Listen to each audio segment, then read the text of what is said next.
Assalamualaikum. Waalaikumsalam, silakan masuk.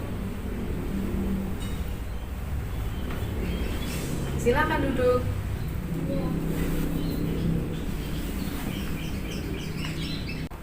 Senang sekali bisa bertemu dengan Anda. Sebelumnya dengan Mbak siapa? Dengan Mbak Ana, Bu. Oh, Mbak Ana dari mana? Dari Batam. Kesini naik apa ya, Mbak? Saya naik motor. Oh, sebelumnya Mbak Ana sudah kenal dengan saya? Belum. Baik, kalau belum, saya akan memperkenalkan diri. Nama saya Dewi Fortuna, saya adalah seorang konselor dan ini adalah ruang konseling. Sebelumnya Mbak Ana sudah melakukan konseling? Belum. Baik, kalau belum saya jelaskan dulu konseling itu seperti apa. Baik, konseling adalah suatu proses pemberian bantuan kepada seseorang yang mengalami suatu masalah yang sedang dihadapi. Konseling ada 3 asas yang harus Mbak Ana ketahui. Yang pertama ada asas kerahasiaan yang menjamin semua data dan informasi yang Mbak Ana berikan terkait dengan masalahnya akan aman karena hanya Mbak Ana, saya dan Allah yang tahu. Yang kedua ada asas kesukarelaan di mana seorang klien, Mbak Ana sendiri ya, harus secara sukarela menyampaikan semua permasalahannya tanpa ada pemaksaan dari siapapun. Dan yang ketiga adalah asas keterbukaan. Mbak Ana harus terbuka untuk menceritakan semua permasalahannya yang telah dimiliki tanpa ada yang ditutup-tutupi. Apakah Mbak Ana sudah paham tentang konseling? Insya Allah paham, Bu. Oke, kalau begitu sebelum kita mulai proses konselingnya, di sini saya hanya memiliki waktu 10 menit saja. Jika nanti dalam proses konseling kita kekurangan waktu, nanti kita bisa lanjutkan di lain waktu. Apakah Mbak Ana setuju dengan kontrak waktu yang saya buat? Iya, setuju, Bu. Baik, jika Mbak Ana setuju, Mbak Ana boleh menceritakan permasalahannya. Jadi gini, Bu, setiap saya disuruh maju di depan sama dosen saya selalu muntah dan berkeringat, Bu. Dan setelah maju di depan, saya tidak bisa bicara dengan lancar seperti geger. Tapi saya ingin saat saya disuruh maju di depan kelas, ya saya bicara dengan lancar, tidak terbata-bata dan tidak nervous seperti teman-teman yang lain, Bu. Oh, terus misalnya di kelas tidak ada dosen, apakah Mbak Ana masih nervous juga untuk maju di depan kelas? Walaupun di kelas tidak ada dosen, saya tetap nervous, Bu. Tapi tidak senervous jika ada dosen. Saya malu ketika teman-teman mulai memperhatikan saya. Oh, kalau seperti itu, berarti Mbak Ana tidak percaya diri untuk tampil di depan banyak orang. Oh, begitu ya, Bu?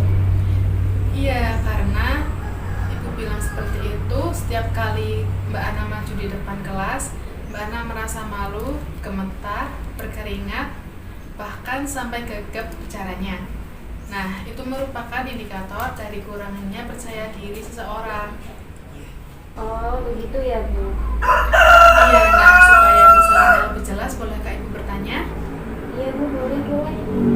Tadinya Mbak Ana bilang bahwa rasa gugup meningkat kalau di dalam kelas itu bukan hanya teman-temanmu, tapi ada juga dosen. Kenapa bisa begitu? Iya, Bu, saya takut melakukan kesalahan di depan, Bu. Kenapa kamu takut melakukan kesalahan? Apakah dosen itu pernah memarahi kamu kalau kamu melakukan kesalahan saat tampil presentasi di depan kelas?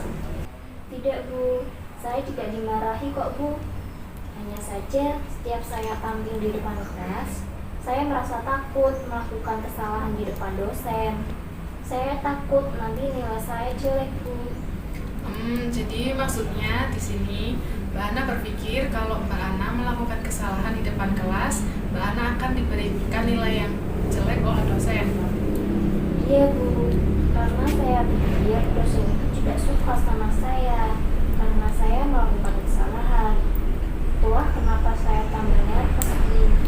Oh, begitu ya. Mungkin Mbak Ana berpikir kalau segala sesuatu itu harus sempurna tanpa ada kesalahan sedikit pun. Apakah demikian? Iya, Bu. Selanjutnya apa yang Mbak Ana lakukan ketika Mbak Ana merasa tidak percaya diri atau merasa nervous di kelas? Ya saya hanya diam saja Bu. Daripada saya malu di depan teman-teman karena saya gugup dan gemetar. Jadi apa sebenarnya yang menjadi tujuan Mbak Ana melakukan konseling ini? Saya sekali bisa bicara di depan orang banyak Bu. Dan kalau saya dipanggil maju di depan, saya tidak gemetar dan nervous, tidak berkeringat, jadi saya tidak gegap lagi saat berbicara.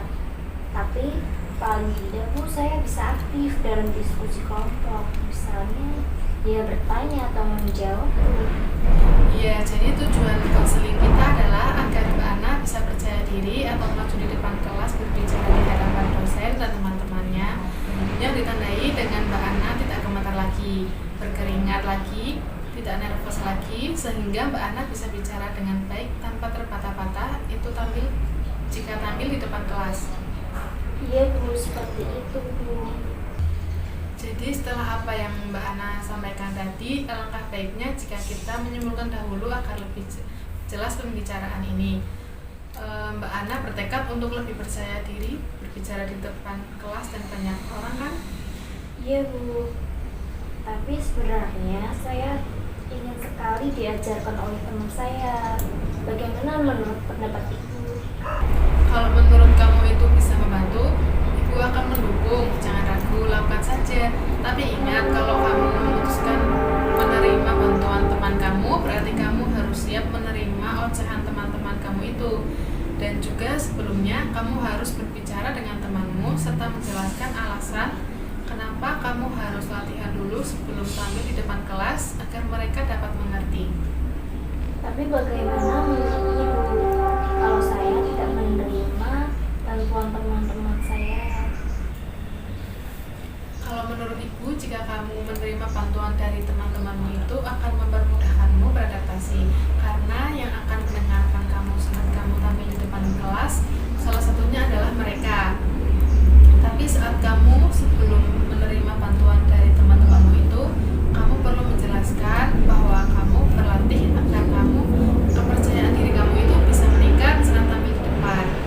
Tanpa terpatah-patah lagi, pasti teman-temanmu bisa mengerti karena setiap manusia itu memiliki kelebihan dan kekurangannya masing-masing. Oh, iya Bu, saya mengerti. Wah, ternyata waktu kita hampir habis. Iya Bu. Jadi selama kurang lebih 10 menit ini bagaimana perasaan kamu? Apa yang kamu rasakan sekarang? Alhamdulillah, sekarang saya merasa lega Bu. Karena semua keluhan yang ada dalam hati saya selama ini akhirnya bisa saya ceritakan semua. Alhamdulillah kalau begitu. Lalu apa yang kamu pikirkan selama pertemuan ini? Saya pikir bahwa keputusan saya untuk menerima tawaran latihan bersama teman saya sebelum tampil di depan kelas dan tidak memperdulikan ocehan teman-teman dan menganggap saya bodoh itu sudah benar Bu. Karena dengan berlatih akan bisa membantu saya untuk meningkatkan kepercayaan diri saya agar saya bisa seperti teman-teman yang lain.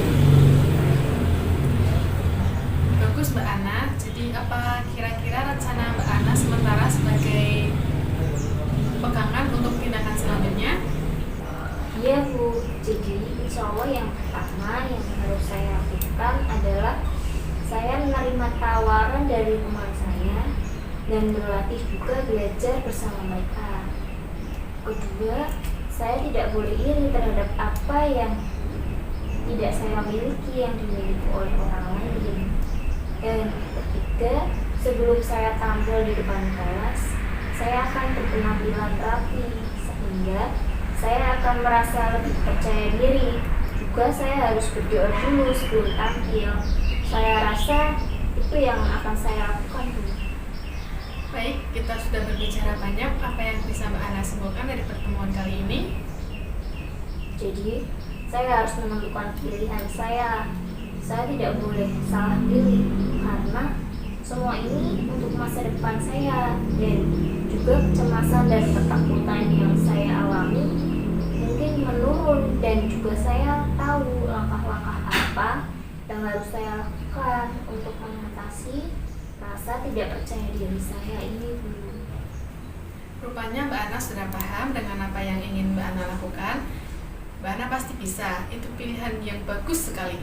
Ayo terus lakukan jika menurut Mbak Ana ingin membuat Mbak Ana jauh lebih baik. Dan jangan menyerah jika pada saat Mbak Ana melakukan itu, Mbak Ana menemui halangan atau tantangan yang menghadang. Karena tidak ada orang yang sukses tanpa tantangan. Iya, Bu, terima kasih. Dan jangan sungkan jika Mbak Ana ada yang ingin dibicarakan bersama, datang saja menemui Ibu lagi ya. Iya, Bu, pasti. Nah, bagaimana kalau kita tutup pembicaraan ini dan saya mengucapkan terima kasih atas ketersediaan Mbak Ana datang menemui saya. Iya, Bu. Kalau begitu saya pamit dulu ya, Bu. Iya, silakan. Mari saya antar. Iya, Bu. Terima kasih.